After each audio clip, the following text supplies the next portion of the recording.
What's up, fight fans? This is Kurt Taville with Counterpunch Boxing News, and I have some new news concerning Terence Bud Crawford and Danny Garcia.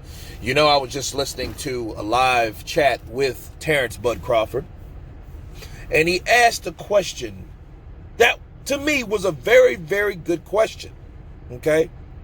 He was asked about Errol Spence and Danny Garcia.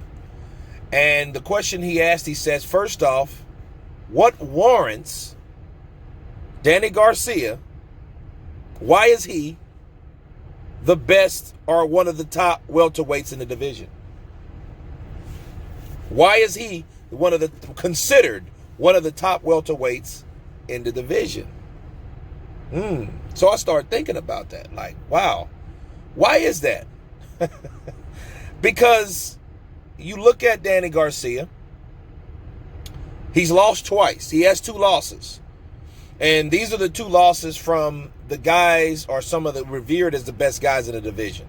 He lost a close fight to Keith Thurman, which he hasn't fought again. He lost to Sean Porter. Okay. Who else has he beaten in the welterweight division that warrants him, to this day, a top heavyweight? A top welterweight, right? He came from 140, whereas Terence Bud Crawford came from 140, went to 140, fought all the guys that he had to fight, beat all the guys that he had to beat, wherever he was at. See, if we just look at the welterweight division alone, we had Danny Garcia. He's been there since, 2015, 16? He's fought Rod Salka, Lamont Peterson, which I think Lamont beat him, honestly. Samuel Vargas, which a tough competitor, but nothing else. Adrian Granado, same thing. Very tough competitor, nothing really else. He did stop him, though. A lot of people couldn't stop him. Paulo Malignaggi, pillow fists, better commentator than anything, right? But when it came to the Thurmans, when it came to the Porters, he comes up short. So again, I'm just thinking like, okay, well, who did he beat to warrant him being a top welterweight, though? Because all the top guys, he comes up short then, whereas then Terence Bud Crawford has beat everybody in his path in all 3 of the fights that he's fought up there. Not all 3. 3 out of the 4 have been undefeated. Benavidez, Jeff Horn, and who's the other cat? I know he took out Khan and he took out Brook. So Horn, Benavidez, and Mean Machine, right? All 3 of those guys were undefeated until they stepped into the ring with Terence Bud Crawford. Terence Bud Crawford has took so many O's, right? But he's not revered as the top welterweight. He hasn't fought anyone. And it hit me. It hit me, right? Why?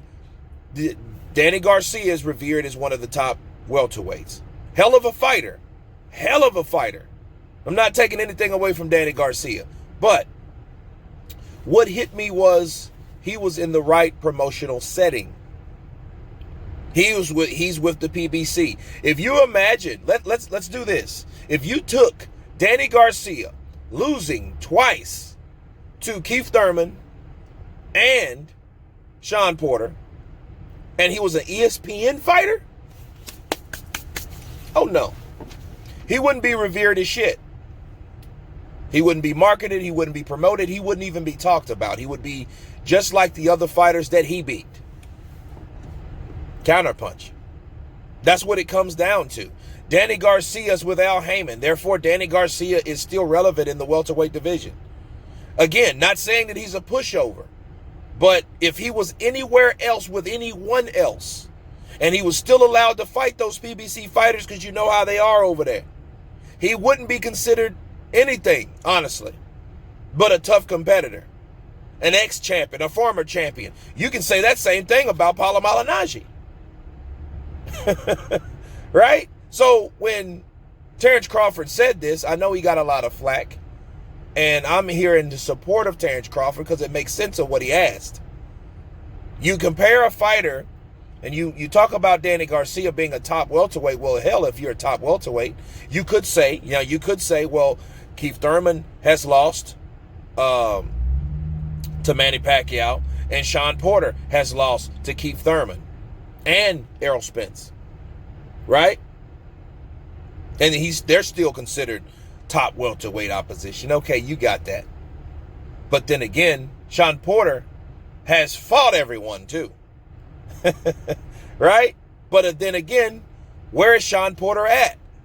Same position as Danny Garcia, at the PBC.